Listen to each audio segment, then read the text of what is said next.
Morning, everybody. It is Thursday. It is time to load up a bisque kiln. It is a gorgeous sunny morning.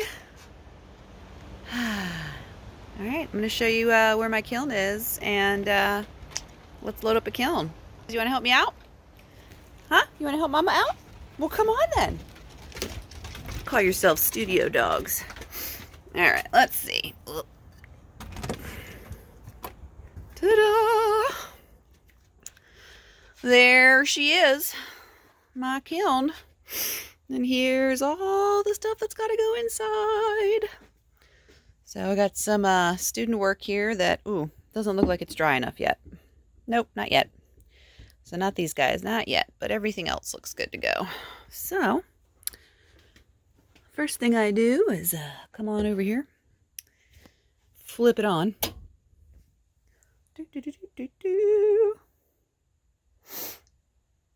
All right, good to go. Let's open this bad girl up.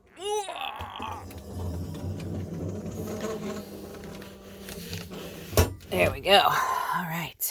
One thing I recommend, make sure that you always use kiln wash on your kiln shelves. Even if you use stilts or whatever under your pieces. I don't do the stilt thing. So kiln wash is a necessity for the longevity of your kiln shelves. And this is just a teeny bit of glaze that I had grinded down and washed over, but I think it's okay because I'm just running a bisque today, so not a big deal. And I got my extra kiln shelves stacked up here for the big kiln. I got a kiln outside too for little kilns right there. Some kiln wash, all my many stilts and posts and such and cones. And yeah, let's do this. Let's load it up. All right, let's see if I can prop this up so you guys can see this process. Maybe.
All right, so with this kiln, it fires kind of hot. So I want it to go to a bisque 04. I like to bisque a little higher than 06. So what I'm going to do is click slow bisque.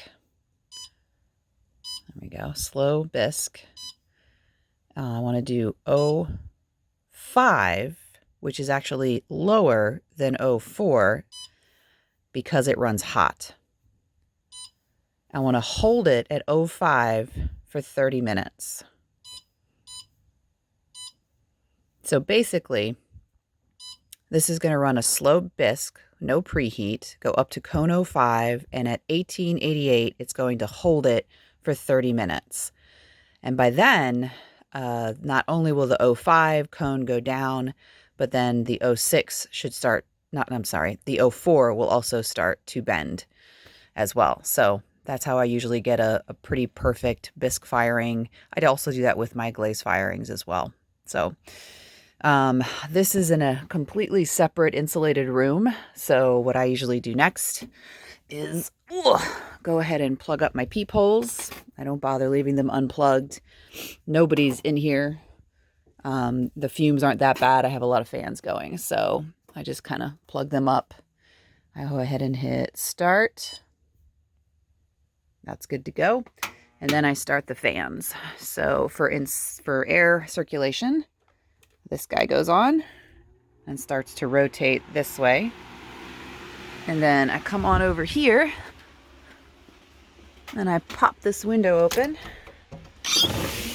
And I put this one right in the window. So it is, there we go.